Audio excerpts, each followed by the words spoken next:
Into the Nexus is a production of amove.tv.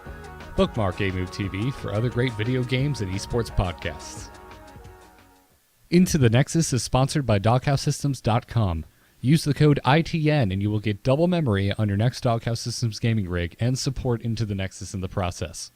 We are also sponsored by tweakedaudio.com. That same code, ITN, will get you 30% off and free shipping off of your entire order of noise-reducing earbuds from Tweaked Audio. We thank them for their support.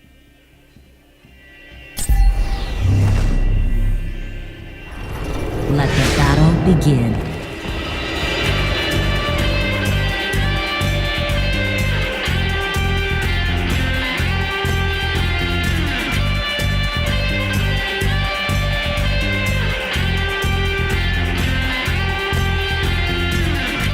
Greetings and welcome back, everyone, to episode 3 of Into the Nexus, a Heroes of the Storm podcast. I'm Garrett Weinzerl, and I'm joined as always by Kyle Ferguson, and not as always, but sometimes always on other shows on the network, by Ben Zweifel.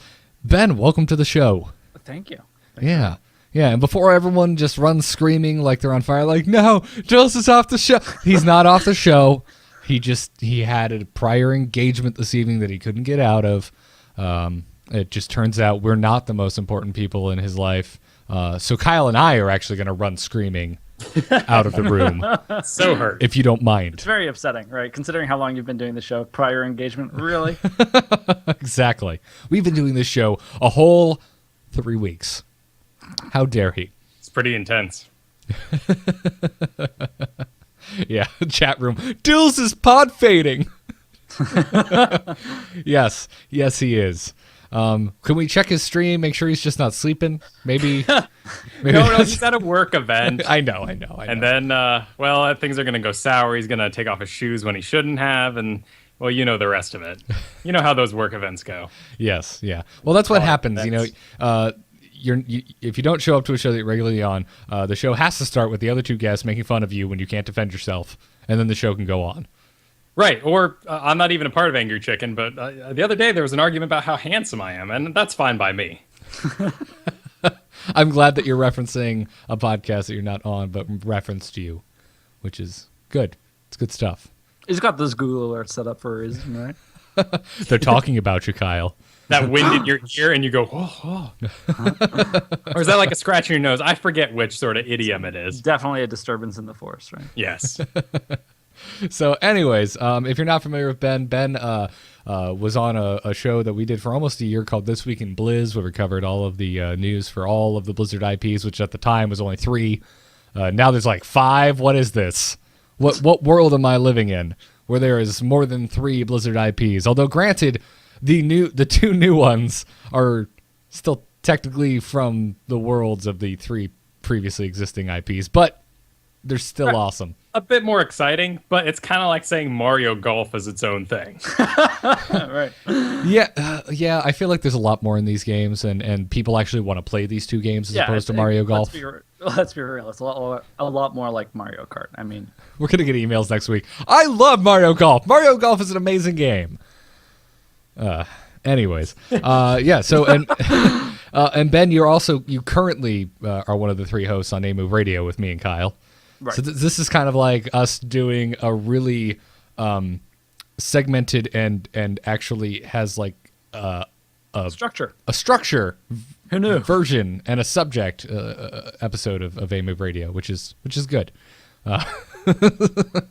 So anyways, you are in the tech alpha for Heroes of the Storm. You have about as much experience with Dota and other MOBAs as I do. How are you liking Heroes of the Storm so far? I'm loving it. I mean, I was sort of immensely jealous when the first streamers and stuff got in, and like I got that itch of really, really wanting to play it. But I've been enjoying it immensely. I mean, I've put quite a few hours into stuff like Dota, but I still feel like I have no idea how it even begins to function at any sort of deeper level. Right. And I feel like maybe it's just because everybody else is sort of starting on even footing, but like I get Heroes more. Maybe it's simpler, maybe it's a lot of things, but I kind of just like it better. I'm not sure why that is. I definitely think the ground floor entry is That helps a lot, right? It's not like everybody else has been playing for 10 years. And, yeah, it's a hell of a skew. It's a really skewed lens to look at the game through. Right. And it's something I have to constantly keep reminding myself on both ends of the spectrum, the really enjoying it over other MOBAs, and then the thinking I'm actually good at it. Like right. Tiny player pool and no rank play is kind of like, oh. Right. It's like, I feel like I'm really freaking good at this game, but you know what? It's nothing but noobs, myself included. Or you'll be like, this team composition right here, like this is what pros are going to be doing in 2 years, and then you just get trashed by someone. And you're like, oh well. You get trashed by the team that's nothing but assassins, 5 assassins, right. no heals, nobody with a health pool above like 1,000. You're just like, okay, well apparently, just damage wins. Is this how this game's played? Let's be clear. It's clearly my teammates, bringing me down. If Can't possibly be me. If it's the 3 of us playing, which often it is, it's the other 2 people's fault. Yeah. Whoever the other 2 random people who were on the team, it's their fault for us losing. If Dills, remarkable how frequently that happens. yeah, if Dills is with us, it's that one other person's fault. Then it's really easy to blame someone because there's only one person that we can have the option of blaming. That guy off doing his own thing. D-bag Carl, damn it. Why are you here? It is a Always shame here. that Dills couldn't make this week, though, because this past Friday, him and I, Kristen, Hearthstone Power, and who's his League of Legends friend? Is it Voltron? I forget the name. Valkyrian. Valkyrie. We just call him Valk. Okay, cool. I've been reading Voltron. I thought it was awesome. AKA Grayson. Yeah, Valk's a good friend of Angry Chicken and many things. We play WoW with him and Diablo and yada, yada, yada. Yeah, I heard you guys had some epic games this past weekend. Oh, man, we trashed. It was awesome. I was rolling around on Lich King. Kristen was on Muradin. We had Tassadar, Dills on Malfurion, and Kerrigan was our Valkyrion. Okay. And coming from League of Legends, like something about that, like it was his first night really getting into Kerrigan, and something about that just like clicked for him immediately. It was amazing. He was trashing people. Okay, awesome. That's really cool. Yeah, I've been playing. So last week, we talked about the 2 new heroes being added, Brightwing and Lily. I'm still hooked on Brightwing, and I think I said this last night, Kyle, and I'll say it here for everyone else here. I wish I was that good at a cooler looking hero. Yeah, but I can't argue because playing Diablo, like it's all about just catching the guy, and the fact that you can give me a speed boost to chase after him. Dude, we were owning noobs last night. Okay, everyone, we're gonna try really hard to like pedal back and explain things because we got a lot of emails from people like love the show. Not all of us are freaking playing, you jerk offs. Explain shit. So one of Diablo's moves is he literally grabs the freaking hero that he's attacking, flips them over him, and so puts him behind him. And Diablo's a large character, so that's a good amount of ground that they've just lost. And since his dash attack also does a knockback, it's wonderful. Really at any point in the game, but in early game it's really great because you can flip them over you and then dash knockback them into your own towers, which in the early game is pretty much like signed death note, like done, you're dead. And Brightwing can put a shield on somebody that increases their movement speed by 25%. So we're just chasing people down, and like watching you play Diablo with the speed boost from Brightwing. It's it's like watching the running of the bulls, man. The people are just like, oh god, oh he's gaining. How is this giant red thing gaining? It's wonderful. I will say it took us an embarrassingly long amount of time to figure out that maybe you should throw first and then dash, and not the other way around with yes, Diablo. Yeah, as a matter of fact, I believe, wasn't it Kristen, Kyle, your wife, who was just like, hey, dumbass, check this out. Right, and then the very next day, she's like, I'm going to play Tychus today, and like all 3 of us are like, oh, well. Tychus is terrible, and she just starts destroying people. She just walks out there and just starts owning everyone. She's got a mind for anyone that has a lot of hit points. She just like, I don't know, man. It's like, I'll form the head. She just fits in, figures out the puzzle. More Voltron references. Thanks, Kyle. But yeah, we should have Kristen on at some point in the future because she's really good. And also check out her. She's got She's doing an article every Monday over on amove.tv called Ask Dream Destroyer, which is her handle.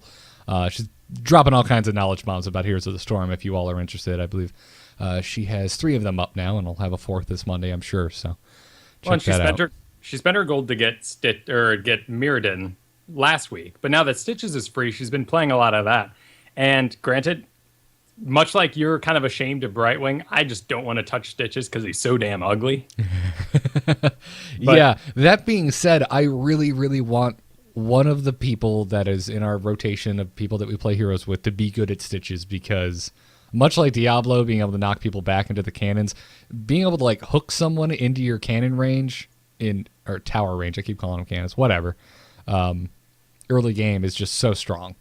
Yeah, a good Stitches is just so potent. Like, the effect that has on the game is seemingly very dramatic, whereas if you have a good somebody else, it doesn't seem nearly as impactful. Like, right. it seems like a big deal when you have a really good Stitches. Well, I've been coming around a bit on Stitches, too, because last week I know we were talking about some of the balance changes that came out, and we're both like, what's up with Stitches? Why didn't he get changed? And you know what? If Stitches gets stuck in a bad place, he's not Muradin. And he's not Diablo. He has no way to get out of anything. He just walks his fat ass around. Yeah, he has the same downside as Arthas. Like, there's 0 mobility. Right. And even Arthas can kind of like lock down someone. And since the cast on it is so quick, you can kind of throw an ice bolt behind you and keep running. That is a really good point. You were playing him last night, and you had some really clutch ice, what's the word I'm looking for? Retreating ices, which is nice. Howling Blast. Retreating Howling Blast. I guess the move where Stitches can eat someone, at least he can remove someone from doing damage to him for a little bit. I guess you could use that as an escape tactic. Yeah, they pop out in front of you, though, so yeah, eventually you people body have block it timed yourself. out. If they need to like kind of turn around real quick, or they just kind of like DK Super Smash Bros. You into behind your wall so that you're stuck there. Yeah, well, that is one of the most frustrating things that happens in the game right now is getting eaten by Stitches and then being carried beyond your enemy's wall. It's no good. But one of my biggest problems with Stitches was the fact that his hook doesn't hook friendly players, nor does it hook creeps.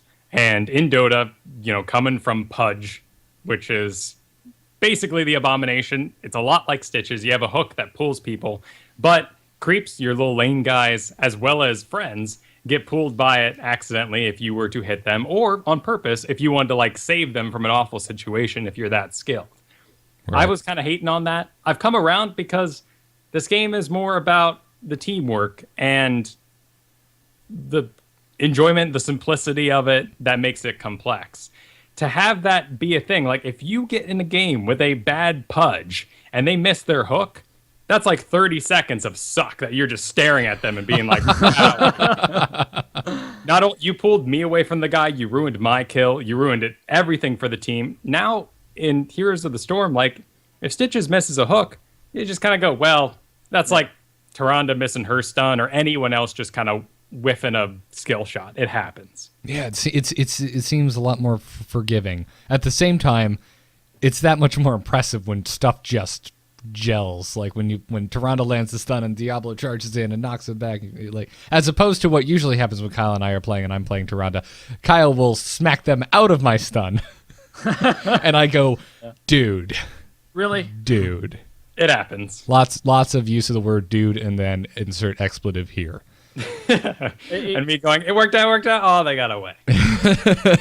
It seems like the not hooking friendly players seems to be a lot of the not making it a very trolly experience. Like the deliberately making it so that like if there's a bad player or not a very good player, that they aren't actually like that.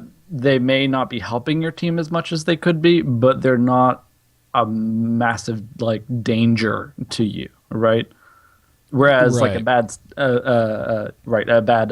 Pudge. Oh my goodness, Pudge. Thank you. A bad Pudge can be really dangerous to you, like to your immediate like life of your character. And whereas this doesn't seem to be the case, at least. So what heroes have you kind of gravitated to the most, Ben? Protoss, because Protoss is OP in all games. Protoss is a hero? Yeah. No, I was playing that Colossus hero. Yeah, right? That's going to be great. Observer is not that good, but Yeah, a lot of Zeratul, a lot of Tassadar for me. I'm not really sure why. It's kind of where I gravitated towards first, but recently I've been playing a lot of Zeratul, just because in general we haven't been running with a ton of assassins, just in the games that I've played, and Right. damage is great. All right. And I like the cloaky, super high mobility, massive like burst damage kind of style of things. I never really did it in Dota. I was never very good at it, but I sort of, headed towards it, and it's been doing very well for me. Yeah, Yeah. I'm terrible at it in Dota, and I'm still terrible at it in Heroes of the Storm. I've been trying like Illidan and Tassadar, and I'm just garbage. It just doesn't work for me. I can it's do all- Nova, but it's because she's ranged. Right. It's all in the blink. That's really what it is. And knowing exactly how big the cleave radius is. Okay. Being very kind of aware of how close you actually need to be to do So it. for our listeners that aren't playing, how does Blink work? Blink teleports you to a target location, and it actually doesn't break cloak for him, and it's got a 10-second cooldown and costs 75 mana. Well, look So at you. it- Do you have it open, or do you know all that no, I out of your haven't. head? No, I Okay. don't. All right. I'm like, damn, that was Flashcards all morning. surprisingly Yep. specific. And Cleave, which is the other one I was talking about, deals what is it? So basically a boatload of damage because it changes depending on your level. That's what I'm seeing. Like a lot of the Tassadars do. They blink and then they cleave, and it does that. It's like that radial spin. Yeah, it's any enemies within sort of your immediate area, and you can upgrade the range on it too, which is kind of important. But sort of as you gravitate into the later game, they have this ability called he's got this ability called Singularity Spike, which slows your opponent that you hit by 40%. So there's a talent that you can pick later, and I found that it's very effective, where basically it increases your damage by 50% on disabled targets or on slowed targets. Oh, so since you're constantly slowing your target, Right, so You're you can slow always getting him, this you can run buff. in, you can cleave, and then when things get too hairy, you can blink out. So, like, the blinking, I think it's kind of a lot like StarCraft, where blink is obviously an ability from StarCraft, where Right. you use it to get out rather than to get in. God, you want to make That's sure what's it's been on, very effective for me, rather than just... you want to make sure it's on cooldown to get away. Exactly. A lot of the heroes can spec into sprint, which is just it increases your movement speed by I think 50% for a couple seconds, and it's so tempting to use that to engage or to chase someone down, but it is worth its weight in gold as an escape mechanism because I think on the very first episode we talked about one of the most important things you can do in this game is not die. Right, as you guys, I'm sure, have reiterated many times in the past. But one of the big things for him too that really changes him in the late game is this sort of he's got a trait that you can get. It's called Vorpal Blade, and it basically allows you to activate a teleport to the last target you attacked within the past 3 seconds. So when you're chasing somebody down, frequently they can sort of gain too much distance on you, and you can't catch up anymore. And you can just like pop this instant teleport and it puts you right behind them again. So wow. when you're chasing down people and they almost always get away, like he's a great hero for really sort of finishing a fight. Gotcha. Talking about Blink, this makes me realize we don't have any cliffs in this game right now. We don't. That's a very interesting point. There's no high ground or... high ground. How do none of these have a river going through the center like every MOBA map ever? Well, right now, for the map mechanics and sort of a hiding, juking mechanic, they've put in the grass, the sort of tall grass that you can stand in, gives you a little eye above you so that you know you're invisible to anyone not in that particular patch of grass. But otherwise, it blocks sight if you were to run through it. Can I just say I'm immensely grateful for the eye, because half the time I have no idea whether people can see me or not. Yeah, I like being able to inch as far to the edge as possible. Right. But that's a good point. There is no high ground whatsoever. Yeah. There's I wonder if that's a very deliberate choice, it seems like.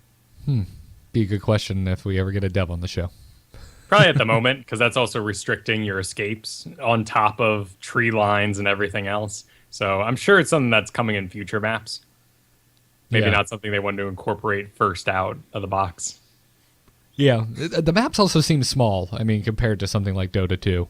That's something that I've just had to adapt myself for, because I engage an enemy, I look at the mini-map immediately the second I go for it, and I go, cool, 3 people bottom, 2 people top, this is a safe engagement.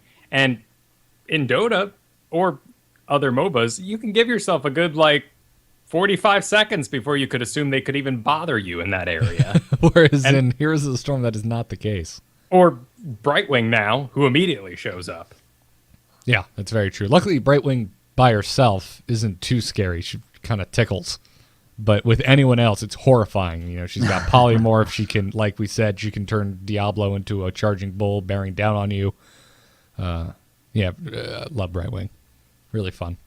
It seems like everything's very much geared towards, creating team fights as fast as possible and making everything a team fight rather than these one-on-one kind of things. Has anybody ever seen the solo kill stat? You know what I'm talking about? It doesn't work. It doesn't work. Is it straight up broken, or is it just nobody's ever gotten one? I think it's straight up broken. Yeah, it's not active at the moment, which I'm happy for. You wouldn't want someone kind of posting that stuff around right now during this time period. Yeah. Because personally, I know in a lot of one-on-ones with another Tyrande, I generally come out on top. Not to brag or just putting it out there. Anyways, let's get into the news from this week, because probably the tip top of everyone's news charts when it comes to any Blizzard game right now is that BlizzCon 2014 is indeed happening. It was announced this past week. It's going to be taking place in November again on November 7th and 8th. Tickets, I believe, have gone up. I think $25. I think they were $175 last year, so they're $200 this year. Right, but I mean, think about how much they added this past year alone with the voice actors pool, which I spent the majority of my time viewing. They, even at the end of that, in the final day, were talking about the next time we do this, we are going to hire these people to stand here much, much longer, because this was a nightmare. Oh, because people were coming up wanting to meet them and stuff? Yeah, well, and I mean, you have, big names, and, Femshep I was scheduled for 3 hours, and I'm out, bye. And you're like, oh, you had some people who, stuck around out of the goodness of their heart, but they weren't being paid for their extra time. Well, it's just because Rob Clotworthy is one of the most gentlemanly people on Earth. Sure. And, I mean, Tychus was hanging out forever. Deckard Cain was there for a good 4 hours after the session ended. That's just awesome. That's great. Oh, man. Oh, yeah. Chat room was mentioned. There's also the charity dinner where you get to, go have a dinner with majority of Blizzard. A lot of the devs and people are there. Those are $750, but the good portion of that goes to charity. And you also get your BlizzCon ticket on top of that. I've always wanted to do that. It's just a lot of money. Yes, it is. Yeah. Just wait till that podcasting money starts rolling in. Oh, yeah, after... We're making so much. Then you can go to all the fancy dinners, right? Yeah. So I'm personally jacked, man, because the tickets are going on sale both days where I am out of the country, and I will not have any internet access. So, yep. Well, Ben, I'm looking at you. I know I will bear the brunt of the burden when I fail to get them, because we're using some sort of new ticketing system. So if Ben fails getting me 2 tickets, expect me to shamelessly ask on the podcast for anybody who has 2 extra tickets. Well, we have 2 shots, so I'm sure it'll be fine. I'm looking forward to it. So you both are not going this year, correct? Yep. Because Ben, you're going out of the country when the actual event is happening. Pretty close to it. Yeah, and then Kyle, you're going to be moving. Yeah, not a prudent investment at the time. It's tough, though, because I've made it to the past 2, so I'm going to miss it. And you know what? There's always that hope is am I going to be missing the Titan one? I don't think so. But what if we did, a fundraiser, Kyle will strip naked on stream. Wow. You pitch in some money to fly him to BlizzCon. Would you go then? If I had one of those money showers where people try to grab as much money as possible, then that's the only way you would accept the money. Well, because there'd be enough money flying around me that I could maintain some decency. But people would have to actually mail us physical bills to accomplish this. Uh-huh. I promise I'll mail them back. Oh, yeah. Man, that'd be so great. Oh, that'd be wonderful. Anyway, so yeah, BlizzCon is always a really good time. I've made it to the last 3. Yeah, 3, I believe. Yes. So if you've been to the last 2, I've been to the last 3, because I know I went 1 year and you didn't go, Kyle. Yep. That was an interesting year because that was the year StarCraft 2 had just come out. And like the tournament, like it was there, but it was kind of small, and they didn't know how big it would be, and you could just like walk up and talk to whoever the hell you wanted. And now it's just like standing around picking their nose. Yeah, exactly. Like yeah. They're all just chilling. Whereas now they're all roped off, and you never really see them outside of the game booths. So it's interesting how much that has changed over the years. Whereas last year it was a lot of, oh, I think I saw Marine King, from a distance. Sprinting through the hotel lobby, dodging almost like paparazzi. Please, come on. Marine King was playing League of Legends during that. I'm sorry. Innovation is the Terran you're looking for, sir. It might have been, actually. I'm trying to think of who was there. He was there. Might have been Innovation or... Not that he did really good in season 2 or 3, but he did so well in season 1, it just kind of carried him through. Anyway, StarCraft and your Heroes of the Storm podcast. I'm sorry. Sorry. So it's always a good time. And we got announcement that there's actually going to be a Heroes of the Storm tournament at BlizzCon 2014. Kim Fan, who is Blizzard's senior esports manager, tweeted that BlizzCon is going to showcase 4 esports tournaments this year, meaning StarCraft, Hearthstone, Warcraft, and Heroes of the Storm. She also posted a link to a tournament page section of the BlizzCon site that had all 4 games logos, and they were links that weren't up yet. But now that entire link is broken. I don't know what's going on there.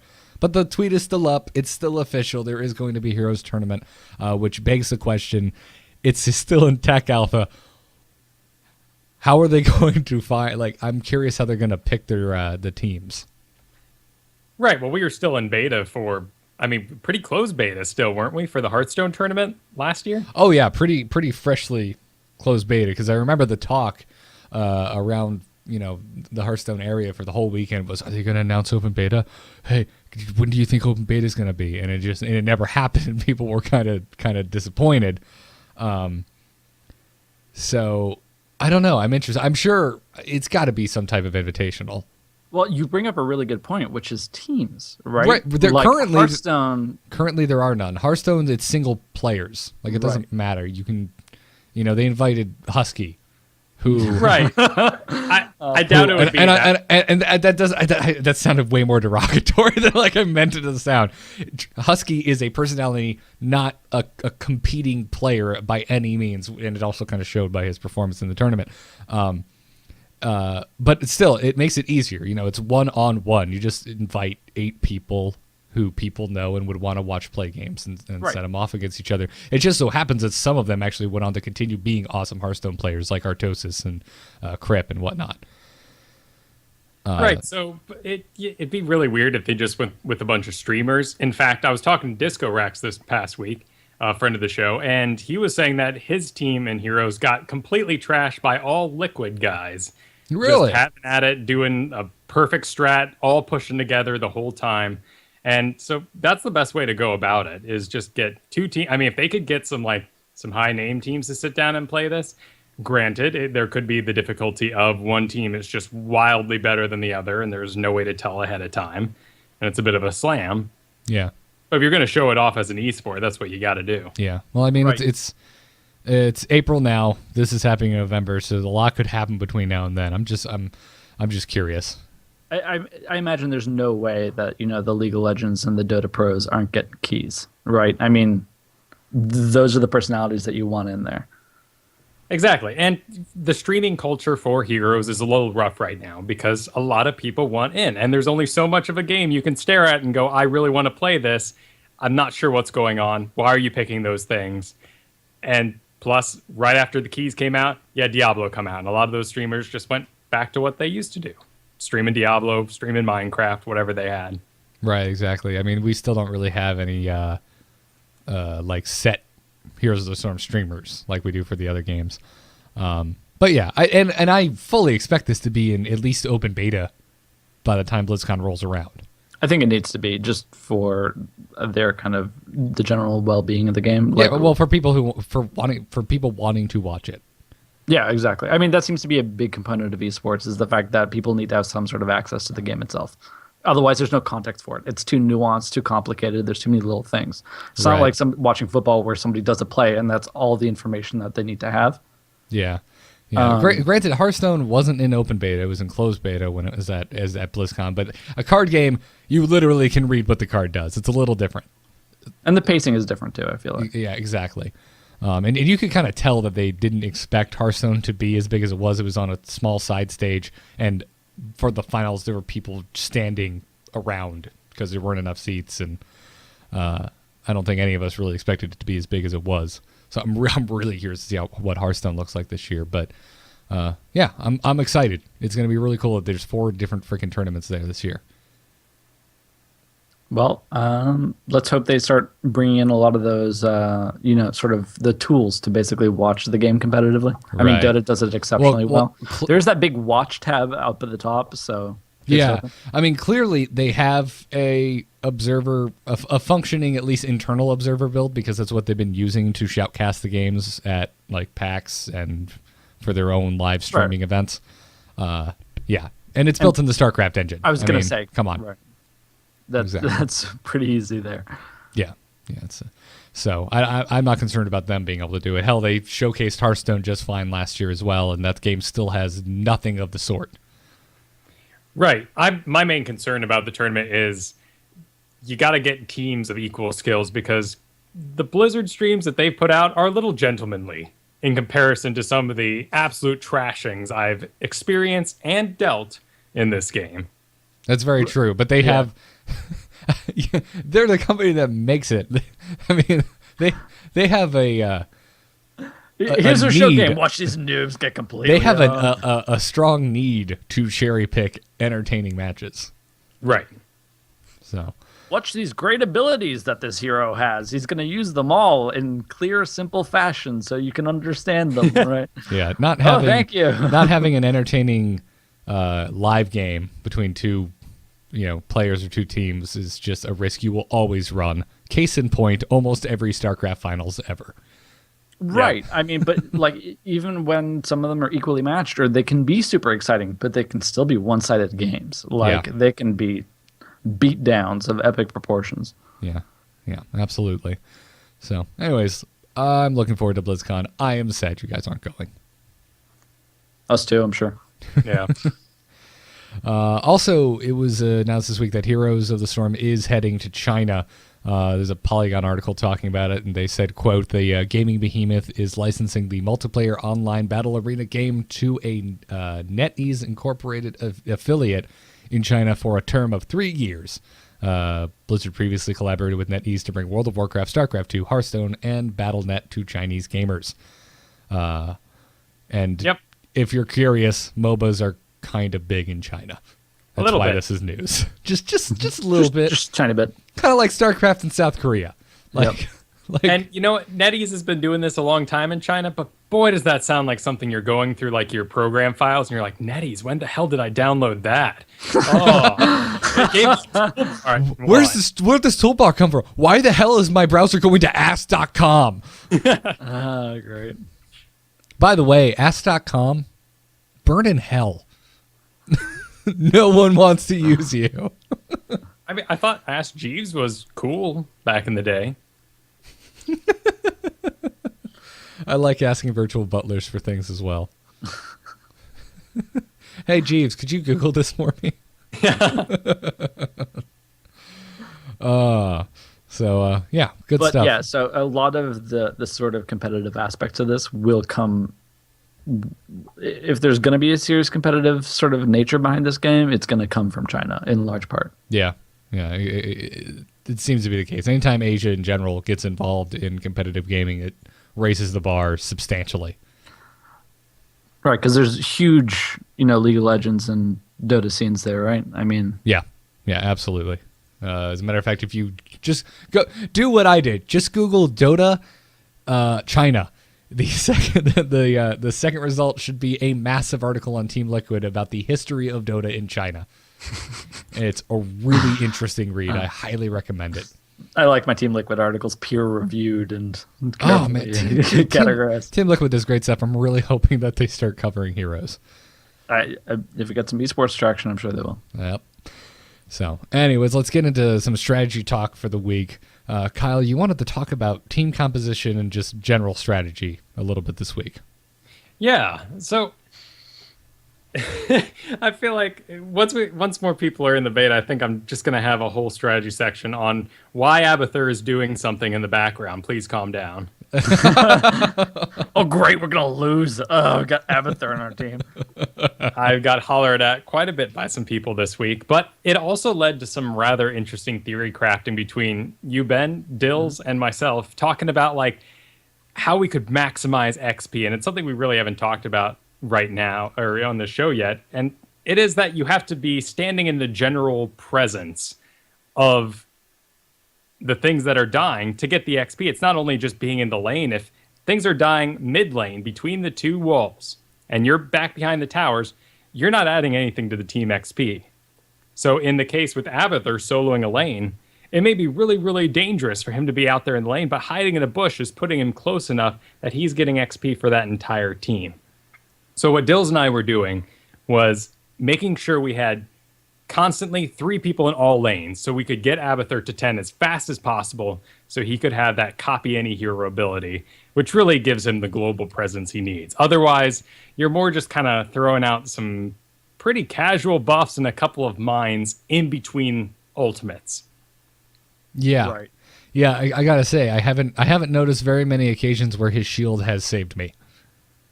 It's more of like it's great when I'm playing with Kristen. Like if she's Mirrodin doesn't have any ranged abilities. Someone's running away with barely any health. I can shield her, shoot a couple blasts in front of me, and take that hero down. It's great for a couple situations where they can sneak away. Oh, you saved me just barely, but it's not going to be like a Tassadar shield or a Furion heal. But So- it certainly can tip the balance in sort of one-on-one situations.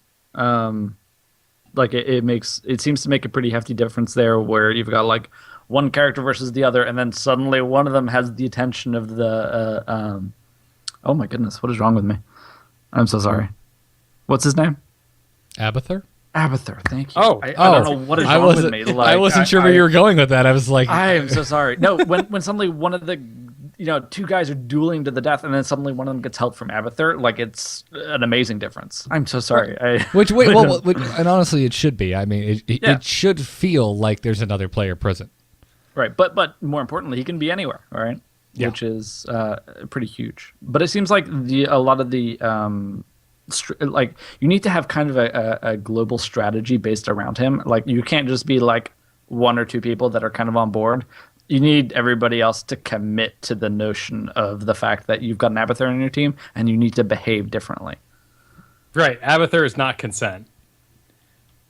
Yeah, Everyone has to be on board for this thing. exactly. All right. So the strategy that I've come up with for Abathur is 3 people man. If there's 3 lanes, there's 3 people man in every lane, getting every inch of XP. And in my dream world, you have Nova and Zeratul roaming in between, back and forth, just taking out as many people as possible. So when you're saying 3 in every lane, which sounds deceiving, you have 1 threes- per lane. You yes. have 3 people in 3 lanes, and the 4th player just roaming. Exactly. Okay, Thank you for clarifying that. gotcha. There are also maps that only have 2 lanes. Right. Or where 2 of them are kind of merged and the 3rd one's on its own, and weird stuff. But basically, he's right in that sense. And what that means too is that you need to play really conservatively and really safely. Like you can't just sort of rush in there and do goofy things and be dangerous like you normally would with more players. But the XP you're going to get, so, I mean, the beginning of this game is really just kind of about maximizing XP until whatever the objective is shows up. Whether it be coins in Blackheart's Bay or getting the tributes in the Raven Lord. You just got to maximize XP for that first couple minutes, and that's going to put you ahead. And one of the really cool things about this game is if you get a kill, let's say before the creeps even get there, you run out there, some dummy runs out in the middle on the other team, and you just wipe him out. You're maybe going to get 15% of a level. And if you're coming from other MOBAs, that sounds ridiculously small. If you kill another hero in Dota by yourself in the first couple seconds, you're level 3. Bam. Everyone else is level 1. You're sporting all the cool skills, and you're going to be a monster for basically the first 15 minutes. And that usually snowballs into, you winning the game Yeah. just because you're that dominant. Yeah, it can be serious, especially depending on who the hero is that's happening to. Right. It's interesting because like the sort of farming nature of things is not really ingrained in the meta, if there's a meta. You know what I mean? Like that playing super carefully and getting all the XP you can doesn't seem to be like an idea that most of the players have right now, or most of the player base. Right. No one's yelling at you for being out of lane. Exactly. That's not a thing. Like everybody's out of lane. Like, you just start a game and all of a sudden all 5 players are in your lane. And you're kind of like, oh, this is kind of odd. I guess we're doing a team fight right off the bat. And that's a legit strategy, right? And nobody questions it. Yeah, and I've also seen a lot of games where after level 10, the opposing team is just all 5 of them together all the time. They never Sometimes split that's up. hard to deal with too. And I don't know if that's just because we're not exceptionally good at the game or if that's just a legitimate way to play it. Right, and there's a lot of mysteries we don't know. When you kill a hero, there's not an XP number that flies up over their head like when you kill a creep at the moment. So we're not sure of those values. You seem to get some XP when you destroy a fort, but still we're not sure of those values at the moment. It seems to be very high from destroying buildings. Destroying buildings gets you quite a bit. Just forts, though. The towers don't do jack for you. Oh, really? Okay. If you're over there like working on a wall by yourself, you're not helping anyone. Yeah, I never understood the walls. One of the interesting things I've seen too, in reference to what you were talking about earlier, of going for the first, a quest objective, so to speak, especially with the cursed one. What is it, Cursed Hollow? Yeah. That one I've seen a sort of an interesting strategy that works well, which is if you're really trying to maximize the XP, is ignoring the first one entirely, not contesting it at all, because you need 3 to make it effective. And what that allows you to do is remain in lane just a tiny bit longer than your opponents and get your ultimates before they do. And then you can engage in a team fight and crush them. Yeah, as a matter of fact, how we were playing games last night with Viper, our buddy Mike. And we got Cursed Hollow twice, and both times we got to level 10 just before the other team while we were engaging a tribute. And we just wrecked them. Yeah, in it's both a huge games. advantage. It was insane. However, I think both those games also we got the first tribute. Somehow we still got more XP than them. We were just outplaying. Well, you get 1 or 2 kills early, especially if like you have stragglers come in trying to get to the tribute, and like you have the other team engages a little too early. For the team fight, it's easy to kill 1 or 2 of them off. Yeah.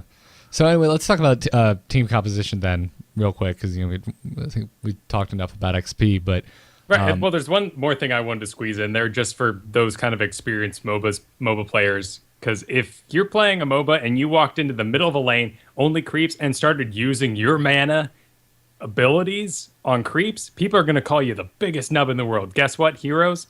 That's an okay thing to do, because you're maximizing XP for everyone. yeah, especially when things pile up, it kind of needs to be done. So team composition. It's really easy to think. I think we all, from playing so much World of Warcraft, immediately kind of go, well, you need the tank, then you need healer. Yeah, no kidding. You need 3 DPS, and you're set to go. But they're specialists. Screw them. Yeah, they don't care. We're just not going to play with those. And that is kind of the feeling at the moment. I mean, Sergeant Hammer, he's got the label of specialist. When you compare the specialist label, Sergeant Hammer and Gazlowe, to Abathur, you were like, well, these guys are more just like damage dealers with perks.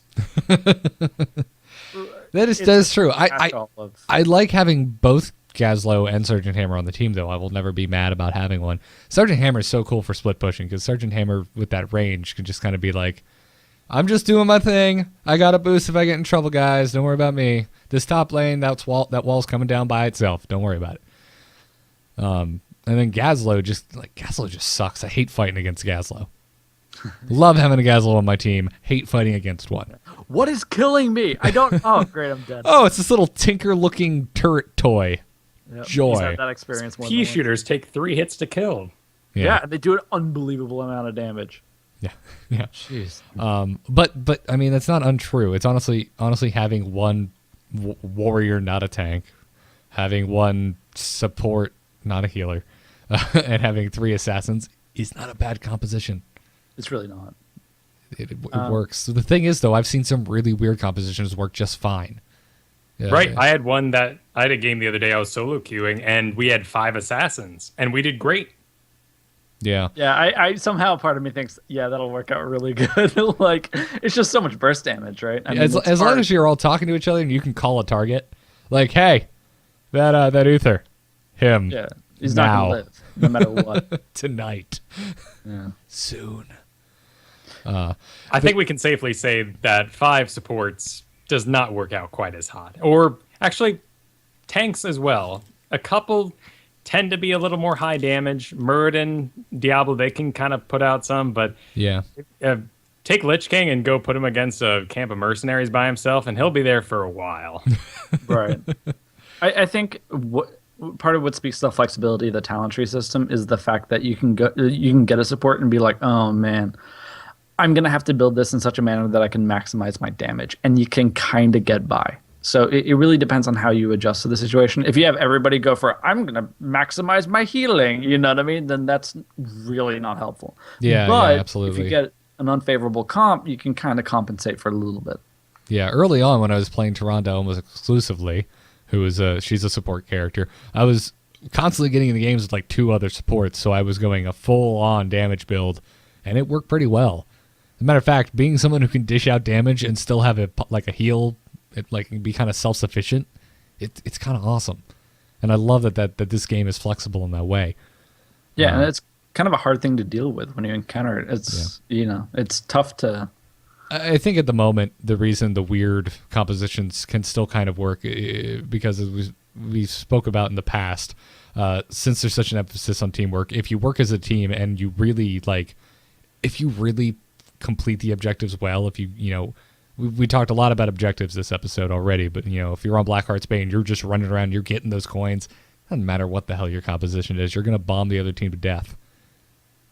Right. And that's a particular situation. And it's a real reason why I feel like anytime I see anyone being like, check out my build video, or I found the perfect way to build this character, I'm like, well, maybe on one level, but certainly not for everyone. Yeah, and maybe with one team composition, but certainly not with all of them. Yeah, if you're solo queuing and you get on the all support team, right, or even just the other person you're laning with, let's say, can heavily influence how you would do something.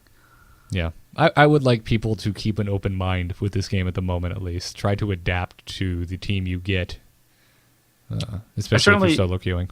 Have yet to encounter anything which is like, well, here's the definitive way to do a thing, because clearly there isn't. Yeah, I mean, Kyle and I have seen it a little bit here and there. Those people are probably wrong. I'm just saying. It also it's kind of early. Like, I would like to do some guide videos, but it's just so early. I mean, it's tech alpha. Things are going to change drastically. Right. And that's the thing. Like, as long as they continue to embrace characters like Brightwing, like Abathur, this game is going to be wildly different than our other MOBAs. As opposed to the majority of MOBAs, which are like, we're designing a new MOBA. What we've done is we've moved 3 trees in the map. It's kind of a big deal. We think it's very revolutionary. Move 3 trees. It might be the episode title for today. Oh, man, that's good. But yeah, keep an open mind, everyone. Before we leave strategy, got an email that will lead us into a little tidbit on strategies this week from JK. I hope he's not just kidding, because then this would just be really unearnest. Says, hey guys, first of all, TAC, the Angry Chicken, was my intro to podcasts in general, and it's such a great show. I had to join you here as well, which of course means I'm excited to play a game I won't be able to for months. Since there are a lot of us who are living vicariously through you guys, and you'd have fun with it, can you add a segment where you pick one hero every week to talk about?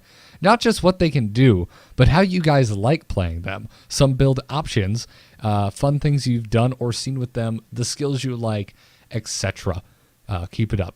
Well, JK, we'll do that. We're not promising to do it every week, but if it's a slow news week like this week, BlizzCon's hardly slow news, but there's not a whole lot to talk about at the moment. We will definitely throw one of these in here, and once the game is out of alpha, expect a lot more of this kind of stuff, because once we see things change around a lot less, I'm much more inclined to start really digging into trying to teach people.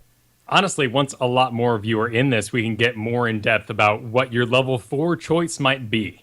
But right now, that's kind of pointless. It could honestly completely change. So when we talk about these heroes, it's a lot of feelings, first impressions, and decisions between the ultimate you get at level 10. Yep. And they're not called ultimates, Kyle. Smash balls, excuse me. They're not called smash balls, Kyle. Storm powers? They're called heroic abilities. Oh, right. We'll just So call close. them. So close. We'll call them heroics. Can we call them heroics? Can we agree on that? Okay, fine. It is called heroes. Which I'm trying to get everyone to start calling that. I'm still hearing hots all over the place. I'm like, no, that's heroes, or that's Heart of the Swarm. They really should have thought about that a little harder before they decided. Yeah. We've been told by Blizzard employees, just call it heroes. As if there Guys, is. we know we screwed up. We're sorry. They sent the email around the office. Call it heroes. If anyone asks, it's shortened to heroes. Moving on. Okay, so this week we wanted to spotlight Kerrigan, which, Kyle, you've been playing a lot of recently. Yeah. And I was surprised by, because you're a Zerg Because player. I die a lot? Because I'm not very good. You're terrible at her. No. In the grand comparison of some of my other characters, Diablo. Kyle is an artist with Diablo. You guys don't understand. And he keeps trying other things like Abathur and making me rage. Stop picking other things that are more interesting. How dare you? I like winning. But no. So yeah, Kerrigan. Kerrigan was actually one of the very first heroes I played. I think she was either first or second, because she was in the free rotation when I got into the Tech Alpha.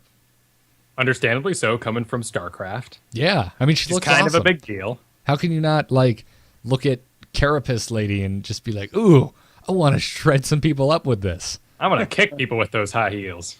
They look dangerous. I'm going to break my Carapace stiletto off in your ass. Oof. Yeah. Oof. Oh, my. Oh, come on. No, it's just painful. I'm sorry. Well, she's got those wings, too. At least she Right. can't fly or float away like in the cutscene. She can Float backwards slowly. She can her maelstrom. She lifts off into the ground and starts floating around, shooting psi energy everywhere. True enough, which I'm so happy they added, because that's just kind of referencing the Brood War ability she had to do Psystorm, which I'm glad they got rid of, because then you just have Protoss doing Psystorm and Kerrigan doing Psystorm, and how lame is that? Yeah, Well, dog. she's I heard you clearly like- got a big sort of lore-wise. She's got a very big psionic presence, right? Right. That's pretty much the whole thing, lore-wise. Right. That's why the Zergs cared. So talking about, I guess let's just start with the big stuff, the heroic abilities. You get to choose between Maelstrom, which is this big AoE. Well, first, she's an assassin class, Yeah. Yeah, exactly. which divides her from someone you might look at like Tyrael, who's wielding a sword, throwing it around, but hey, he's a warrior, which means he's doing less damage, has a bit more utility, and a lot more survivability. Whereas Kerrigan, maxed out damage, and you're going to find very little sort of team giving. Well, she has a lot of different sort of. She can sort of, jump to a target area, or she can, she's got a lot of movement, and she can sort of grab people too. Yeah, no, she's not. She definitely helps the team out. What is it? Primal Grasp is the move I was looking for. I don't know why it looks like Ancient Spear, but Primal does it? Grasp. Yeah, the icon for it is Ancient Spear from Diablo. For now. I have a different one here entirely. It looks like a really? Zerg thing. Yeah. Oh, okay. Pulls enemies within the target area towards Kerrigan. Deals damage. Yeah, this is kind of cool. This is like could almost be like an initiator, at least this move. It's a great little vacuum, because your area effect stun, Impaling Blades, has a slight delay on it. So you throw it out in front of you, vacuum them on top of it so they can't get away, and then boom, the stun goes off. All the while, the rest of your team blow up whatever unfortunate soul was the target of all of that. There seems to be most of the heroes are very much designed around these kind of you've got at least two abilities that synergize well together, and there's sort of elegant ways of using them to maximize them to make sure they're more than just the sum of their parts. like the primal grasp and the impaling blades together. I've noticed that on a lot of different heroes. It seems to be a big sort of Diablo with design philosophy, right? His grab and his charge knockback. Well, since you're starting the game with all 4 abilities already unlocked, you kind of need something to show your skills or reward players who are better at those characters from the beginning. Right, but it's not just here's random good stuff abilities, right? I mean, like they work well together. They're deliberately designed to, which sounds silly on the surface area, but I feel like when I play Dota occasionally, that's sometimes what some of the heroes feel like.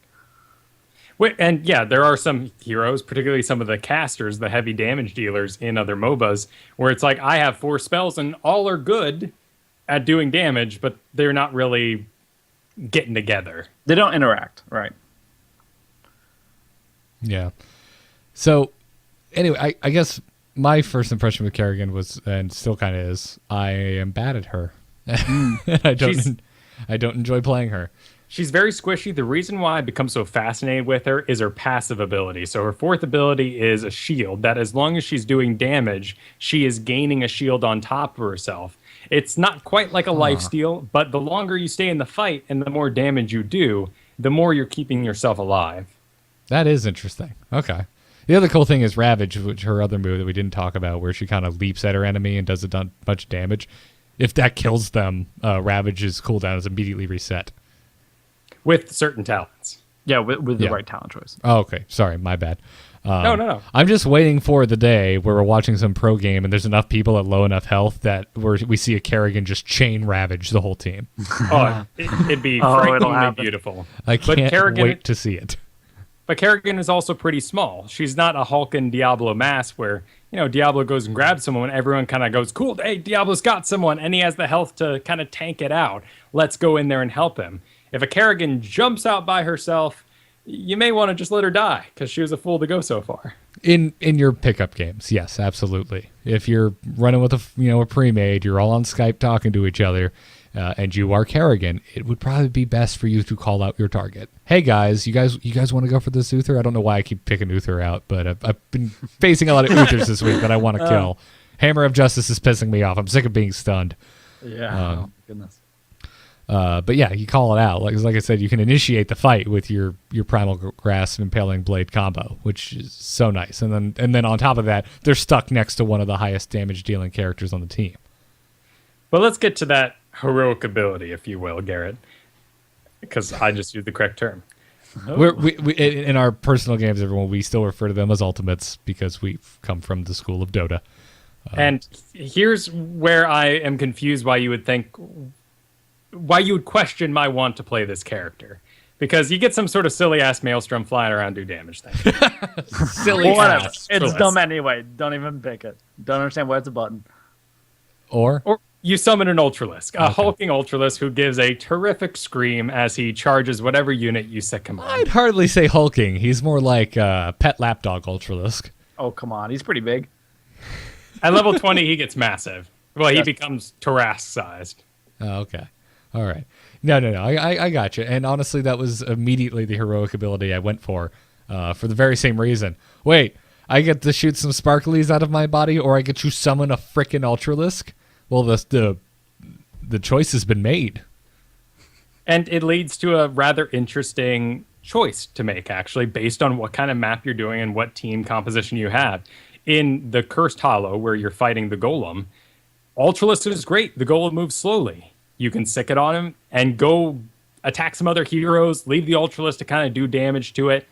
But if you're in a game where everyone keeps moving, no one's really staying still long enough, the Ultralisk is going to be kited basically the entire time. And Maelstrom stacks with your ability to do damage and get a shield for yourself. So right now, I would say in majority of situations, Maelstrom's going to be the much stronger choice. Yeah. That's a lot of damage being pumped out, and you're going to get a huge shield for the duration of that ultimate.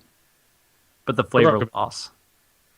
The flavor loss, yes. It's like an old stick of gum. Yes.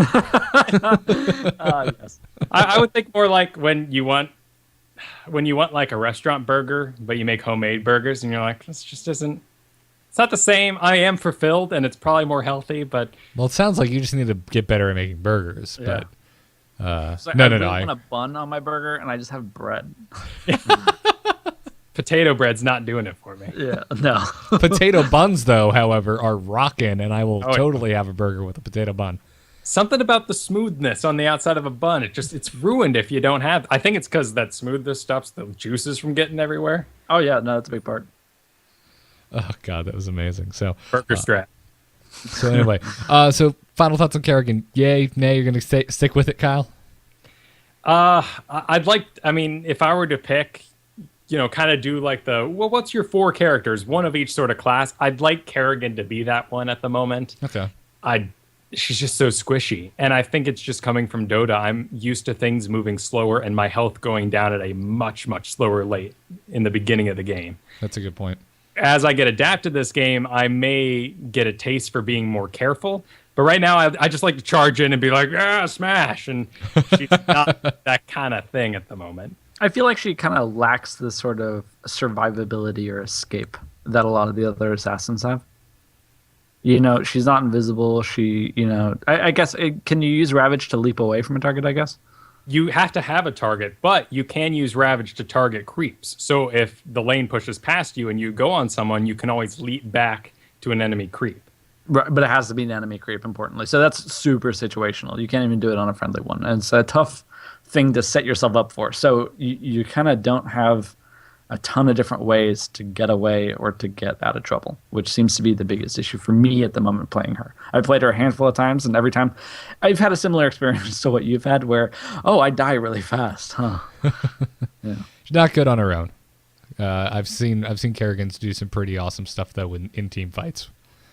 So let's take some emails and round out the show. You can send your emails to itncast@gmail.com. As I scroll down to make sure I'm not lying to you because it is a new show. Yes, it is itncast@gmail.com. Our first email today comes to us from Yokai, who says, hey guys, Yokai here, chiming in from Houston, Texas. Great podcast and looking forward to more episodes. My question is twofold. Number 1, what game or engine mechanics would you like Heroes of the Storm to adopt from other MOBAs? Personally, a small change I'd like is to be able to hold right-click to move, similar in League of Legends or Diablo 3's left-click. Granted, this could be a limitation based on the StarCraft 2 engine they're using, but it would be a great quality-of-life change. Other quality-of-life changes I would want would be key binding and smart casting. All right, well, let's stop there and discuss it. I'm sure key binding will come later on in the alpha. Can I ask what smart casting is in this context? It'd be like, usually, I'm trying to think. My understanding, and this may be wrong because I my love for MOBAs has not been communicated among other human beings. It has merely been a personal experience for so long.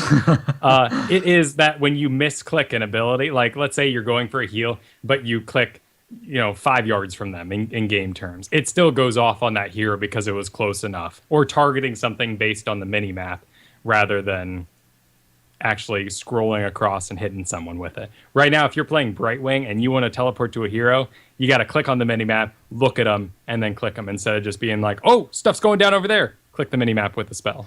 Gotcha. I have noticed that, especially with stuff like targeted heals and stuff, it can be a little tough at times, especially when your teammate is juking all over the place. Like it can be a little hard to hit them, So something like a heal or a bubble or whatever it may be can be really tough to land sometimes. And I'm not sure if that's a sort of an increase in skill or if that's by game design. Right. Now that you mention it, I really would like to be able to do the phase shift on Brightwing on the minimap. It'd be pretty nice, wouldn't it? Yeah. Gotcha. As far as sort of engine things that I would like to see is I'd love to be able to jump in and view a game that a friend of mine is playing. Like even if it's delayed by a few minutes. I really like that Dota feature. I would agree with that. Absolutely. Just as a way to kill time before they start the next game or whatever, you can kind of like follow along and it's interesting and yeah. Yeah, absolutely. It's a really great teaching tool as well. That's true. as for the like holding right click to move, I'm not a LoL player, so not used to this. I do play Diablo though. I don't know. I feel like this would be weird in this type of game because I'm so used to like my StarCraft, like right click the hell out of the ground to go exactly where I want. Yeah. Well, actually, when you start the game, originally it sets you up with a locked camera, Which I hate. and my anyone God. who's right, and anyone who's as kind of experienced in MOBAs is gonna hate. You have extremely limited view, but when you're first getting in, and if you're coming from something like Diablo, like Kristen was, when we got into Dota, like it was very useful to her, and it allowed her to kind of take things in single bites rather than being like, I have to be aware of this whole damn map right now. I'm like, no, just double click your hero portrait, and we're just gonna focus on that. If anything shows up, stun it. Gotcha. It certainly makes it a friendlier introduction than a lot of other MOBAs, that kind of thing. Yeah, absolutely. I mean, I don't really know of anything. I mean, obviously, I want a freaking draft mode. I want to be able to see, at the very least, the other heroes that my team is picking. Yeah, Like, it drives me insane. yeah. Like, I would genuinely like to see what happens when we have a big player pool, because it might resolve itself. Like a lot of these issues. I cannot assume that ranked play is going to come out with some sort of feature to see what your teammates are picking. I would love like a proper sort of captain's draft. That'd be kind of interesting. Seems to be a big component of a lot of competitive MOBAs. Yeah. Where you're making a lot of decisions based on what your opponents are doing. Right. And that's the other thing. Like, I have like a mode where mirror matchups aren't allowed because I'm still kind of on the fence about mirror matchups. Oh, I have figured it out. And thank you to Valkyron in the chat, if I said that correctly, for helping me find this. So in League of Legends, smart casting is a term that when you are already targeting something with your mouse and you click the ability, it goes off immediately. You don't have to target them, click the ability, click them again. Oh, so like kind of like a mouse over macro in WoW. Like you can just Exactly. Oh, that's push exactly the what it's button like. without. Right. Okay. That'd be All kind of right. cool. Gotcha. I'd go for that. Gotcha. I was thinking One of less like click. I was thinking of like auto casting like Abaddon's ultimate in Dota 2, but that's Yeah. something completely different. I'd like to see a shop in this game with a lot of confusing No, items. no, I would not. No, I would get off the show right now. You're done. Fired.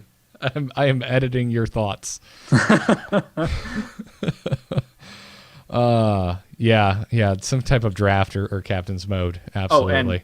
This has been mentioned many times before. I would like to be able to look at other menu options while I wait for my game to load. Yeah, let me browse the friggin' store while I Let me buy queue things. for a Come game. on, how can you possibly put such a big barrier between me and let giving me you money? tempt myself to give you money, Blizzard, while I'm waiting, please. Over Please. the last week, there's been some dramatic changes in that. You can now look at quests. You can scroll through your mounts. So there's a number of things they've already added to that area. You could scroll through your mounts before; it just wasn't as intuitive.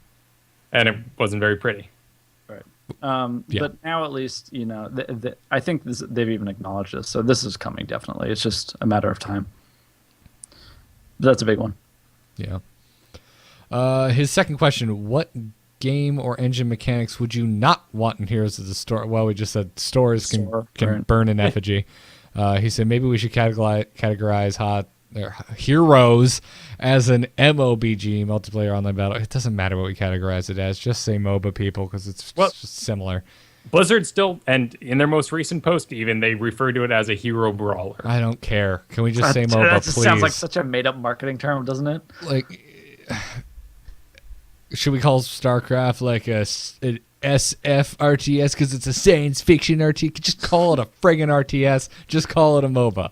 The thing is, I mean, I know you hate the term, but the term could mean a lot later on if we get maps without creeps. Oh, Okay. All that'd be right. interesting. All right. Becomes kind of an arena game, right? Yeah. Exactly. Yeah.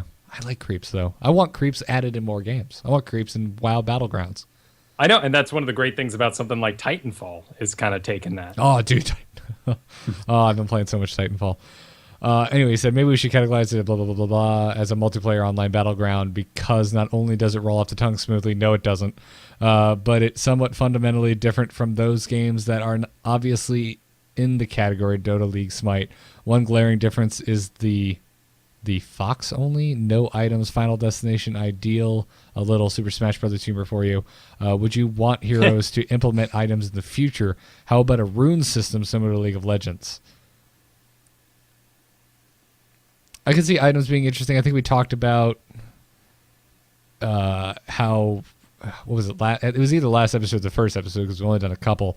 How I would like to see like a Northrend themed map where like getting Frostmourne was the objective and the hero that was wielding it got some kind of buff. Right, but that's functionally Dragonshire right now, right? I mean, like that's basically what's going on there. Right. Right. It's just like, I think Divine Rapier in Dota is a great comparison to that. We want to continue to be ourselves while wielding something like Ashbringer. Since, I mean, it'd be pretty silly if you unlocked Frostmourne and Lich King stand there the whole time. It's like, my Frostmourne's crap. well, yeah, I got the one from the con. something like that. And then if you killed them, it just drops off, and someone else has to pick it. Like that'd be really interesting.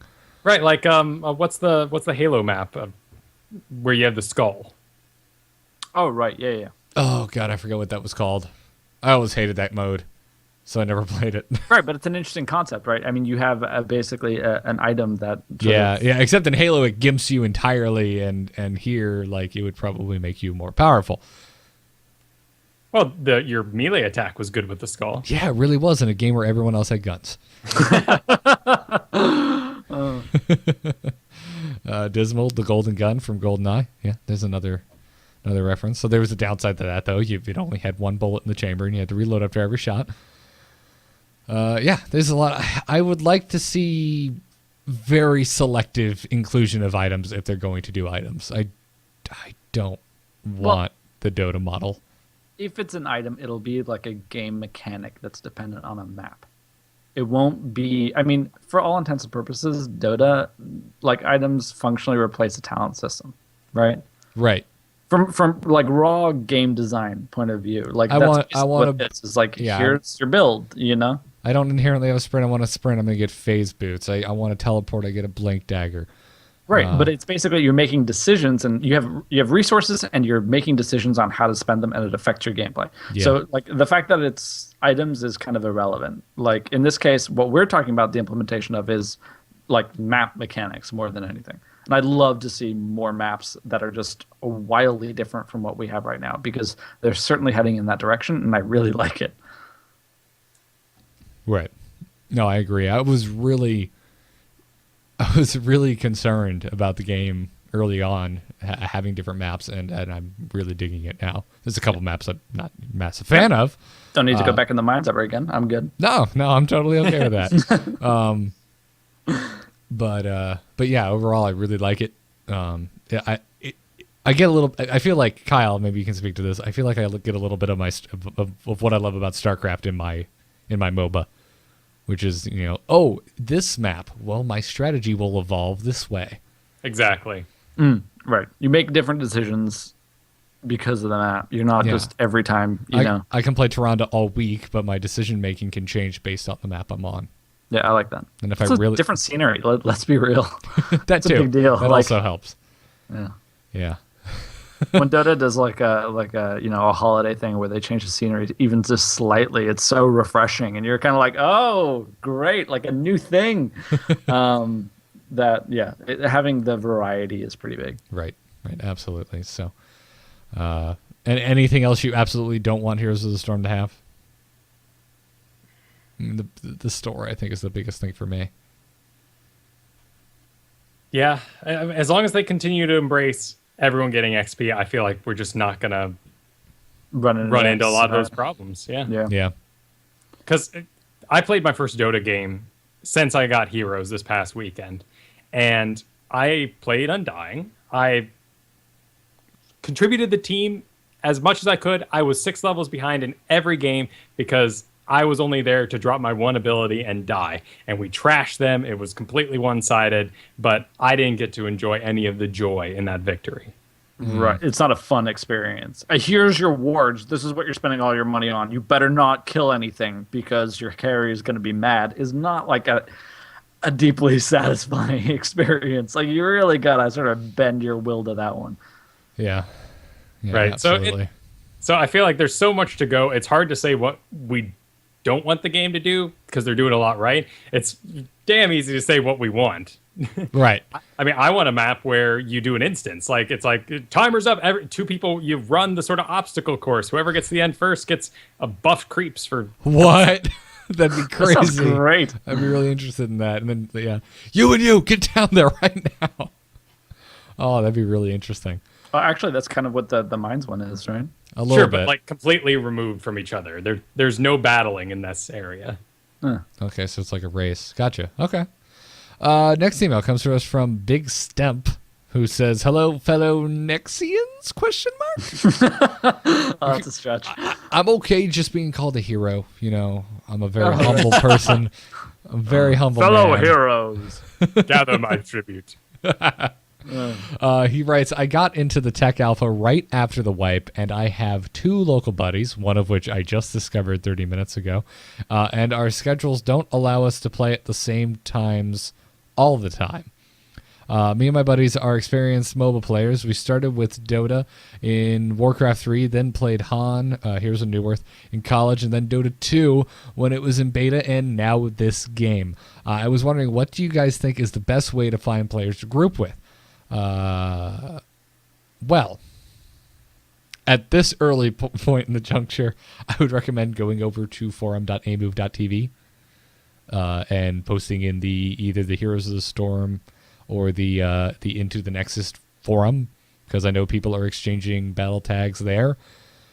Right, and one of the other great things you can do is exchange Twitter names so that you can do what we do, which is kind of a bat signal, and basically say, we're playing Heroes, anyone! Yeah, absolutely. That's what we've been doing lately, is someone, usually Viper, will shoot out a tweet, like all of us, like at blah, blah, blah, at Sugarbeer, at Hoogaher, hashtag bat signal, hashtag heroes, question mark, and we'll just show up. There's also a button when you're done with the game that says invite your team to party, which I've done in the past. I had a really awesome team of people I'd never met in the world, and we just did 3 games together because we worked great. Yeah, it's a nice little feature. So, I mean, yeah, this early on, I would say just go to whatever online communities you're comfortable with. A Move, Frog Pants. No, I mean, I'm not self-promoting here. I'm just No, it's absolutely true. A Move and Frog Pants are the 2 that I spend time in. You might be into whatever. Team Liquid, Giant Bomb, the 2 just come to my mind. But, you know, it could be anywhere. Post on the forums. People are exchanging battle tags all over the place.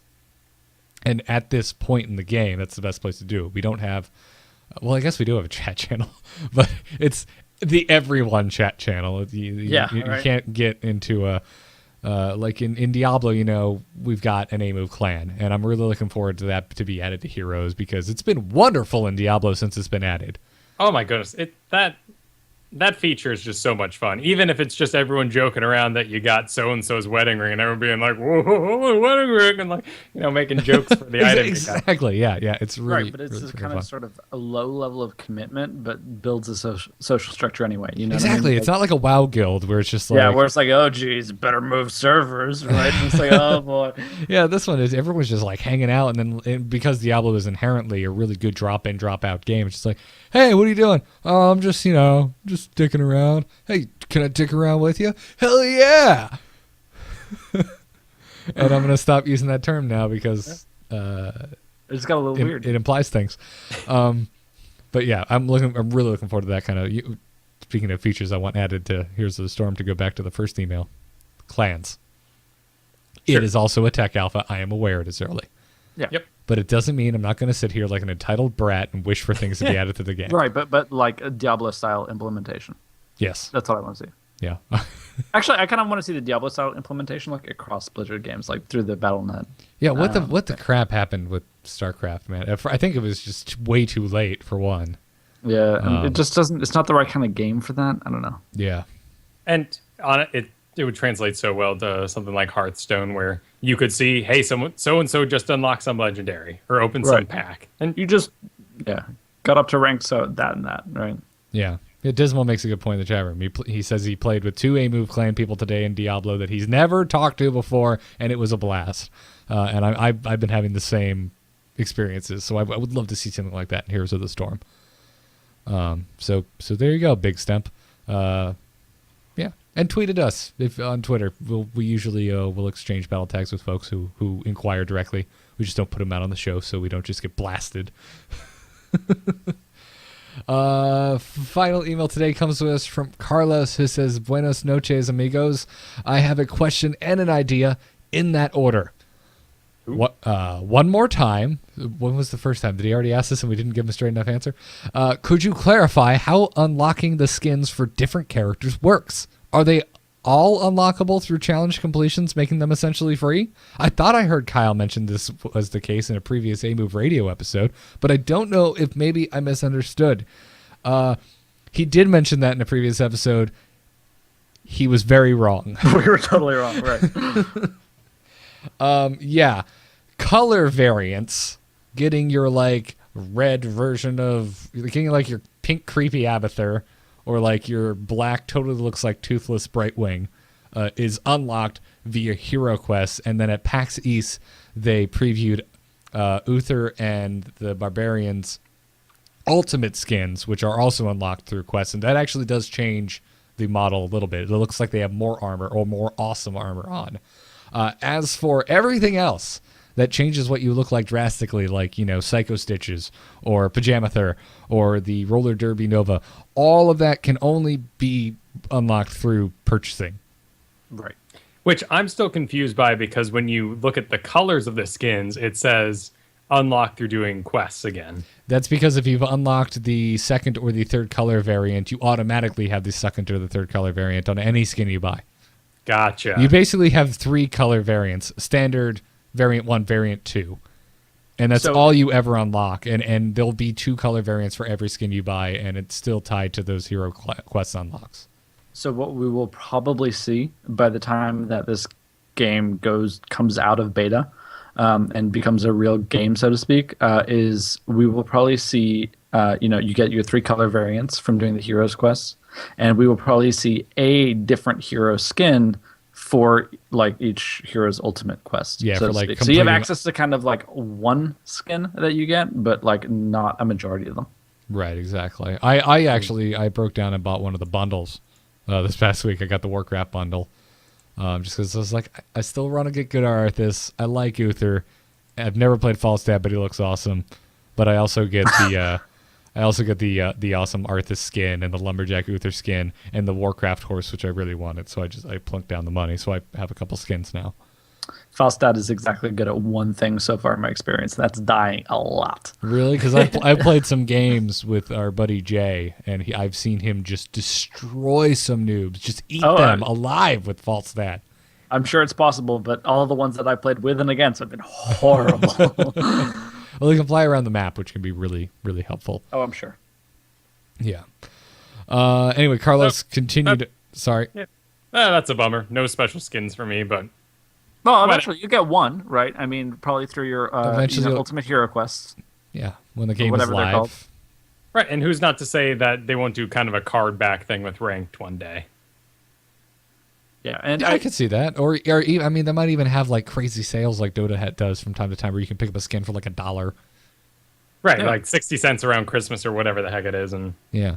And still, like, as much as they're balancing in-game gameplay, they're very much balancing out-of-game economy. Like, we've seen, pretty sweeping changes recently, even just in the bundles and how they've structured things. So I expect to see sort of more of those as we go. Yeah. They're kind of like testing the waters to see what people will pay for certain things and how, in the end, they want happy players.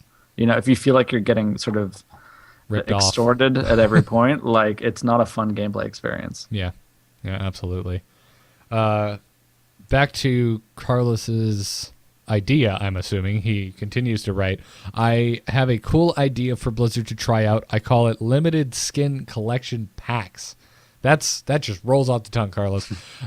So it works like this. Say I like Kerrigan and her multiple skins look cool, but I don't see the point of paying $5 to $30 per skins. That only adds a cosmetic aspect to the game. However, like any human being, I get excited about a deal. Maybe a bundle that costs the same as 1.5 skins or so. Then, much like the random fee champion rotation, make one extra skin available to me each week in random rotation.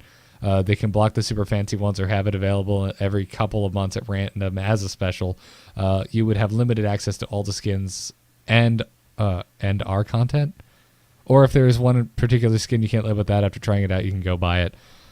He said, I've tried pitching this to the LoL community, but never caught on. It just seems needlessly complicated for something that doesn't affect the game.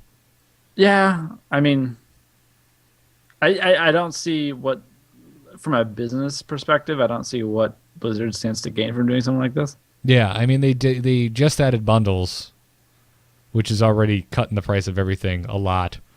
It's to the point, like, there's so much shaved off in these bundles that if there's one thing in these bundles that I'm considering buying the bundle.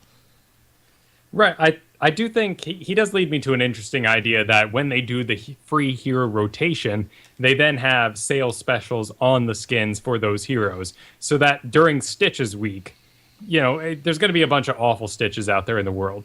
But I see, as I love Stitches, want to establish myself as someone who has played Stitches a lot, see that there's a sale on his chef skin. So when I'm walking around, I am saying, look at me. I've invested in this character more than the average person. You just don't want to look at his pepperoni nipples anymore. Don't lie. The chef outfit doesn't even cover them. Like the little apron, it goes in between them. They're still visible. I thought the chef outfit does, but the Psycho one doesn't. No, interestingly enough, Beach Party Stitches does. Oh, it's because he's wearing a bra, which he honestly needs. Right. So what you want to do is be able to get into a game, when Stitches is on rotation, be able to go, oh, Beach Party Stitches. This guy is clearly a veteran. He knows what's up. I trust him. I'm going to land with this guy. Yeah. But I don't know. I mean, I love when I hit level 7 and got my extra free-to-play slot, but that drastically, kind of changes the way I play the game because I get access to another hero. Whereas I'm not personally, I don't think I'd personally be interested in something like this. Yeah. And people balk at hey, the skin is super expensive, but these are entirely new meshes frequently. They're not just color variants or whatever, and those are massively time consuming to actually create. The only one I don't get is Arthas with his helmet off because it's the only damn difference, and it's the same price as all the other skins. For $750 to remove his hat is a little ridiculous. That's but the he's one a where gentleman, I'm just really Blizzard. Yeah. He's like Indiana Jones. You can't lose the hat, man. You got to pay $750. Oh God, that's technically just a death. It's a punishment for taking the hat off. Is that what you're saying? Yeah, Death Knight Arthas. Yep. But who doesn't want to look like Arthas when he killed his father? Come on. I mean, that's still stuck in my head as one of the best Blizzard cinematics ever. Oh yeah, no, it still holds up remarkably well too. Mm-hmm. A lot of the Warcraft 3 cinematics, I'm still surprised. But that one specifically. The Illidan one from his wings look kind of janky, but the Arthas one still looks great. It's really good stuff. Well, yeah, and him ascending the Frozen Throne with all the memories going in the background is just beautiful. I'm such an Arthas fanboy. It's so good. Who isn't? What? Who isn't? Okay, good point. Says the man with Frostmourne behind him. Right. Oh man. Anyways, I think that'll do it for this week's episode. You think it's a good place to end it? Sounds good. All right. Ben, you're our guest. Where can people find you? Well, I'm an illustrator in my day job. And you can see my work at benzweifel.com. That's BNZWEIFEL.com. Awesome. And also on every Monday on A-Move Radio. Oh, and every Monday on A-Move Radio, of course. All right, go to amove.tv. Yeah, indeed. Also, thanks everyone who's been leaving us reviews in the iTunes store. We're also on Stitcher. We're any RSS catcher, but iTunes is one of our biggest platforms, so it helps a lot when you guys leave us reviews, especially for a new show. So for this week, we wanted to thank Althelion Menethil. Whoa. Is that a family name? Because I'm intrigued. You might get murdered. Be careful. Thank you to Discorax. Aw, Disco. Thank you, sir. Thank you to, oh man, I'm going to butcher this one, Mick Kiauniki. Thank you to Zero Lambda, and thank you to Epidemic. I get it. I get it. Well, they didn't spell it. They spelt it all elite-like with like Y's and K's. Okay. Thank you guys so much for your 5-star reviews. Really appreciate it. If you enjoy the show, if you're an iTunes listener, go drop us a review. It really helps us out. As always, Into the Nexus is a production of amove.tv. You can see this and many other shows over there, like The Angry Chicken, like AMove Radio. The email for this show is itncast@gmail.com. Also, continue the conversation over on forum.amove.tv. We've already got a thread up, or I guess a sub-forum more, not just a thread, a sub-forum up for Into the Nexus, for Heroes of the Storm. Go over there and chat. Exchange some battle tags, guys. Make some friends. We record this show live every Thursday night at 9 p.m. Eastern right here on twitch.tv/AMoveTV. Follow that channel and you won't miss a live show. Our Twitter is @ITNcast. I can be found @GarrettArt. Kyle can be found @Kyle Ferguson, and our guest today, Mr. Ben, can be found @PixelGarbage. Also, big thanks to Brian Griffith, the musician responsible for our intro music. His website is briangriffithmusic.com, and you can see my graphic design portfolio over at nomoonart.com. Kyle, where can people find you? Well, you can also find me at Biggest Fan Podcast, where we follow the fathers drive you mad, and that's right there on amove.tv. Everything I do is on amove.tv. In fact, I'm going to be adding to the forums a bit coming up here soon. The free hero rotation comes out Tuesday, so won't be the most time in the world. I'm going to see how we can work it, but I'm hoping for our strategy section, for at least if we're doing a hero spotlight that week, that I will make a post so we can begin the conversation with those of you using the forums if you can't make it to the live show. Very cool. Very cool. You've said it now. It's out there. Now you have to do it. Exactly. And for the absent stills this week, I'm sure everyone can find him tomorrow on the instance. I think. So, also, please check out our sponsors, doghousesystems.com. The code to use is TAC, and that'll get your, not TAC. Damn it, I need to change these notes. Why does it say TAC? ITN. Done. Our code is ITN. TAC also works, but if you're trying to support Into the Nexus, you should use ITN. That code will get you double memory on your next Doghouse Systems gaming rig. That same code, ITN, will work over at tweakedaudio.com, where it'll get you 30% off and free shipping on your entire order of noise-reducing earbuds from them.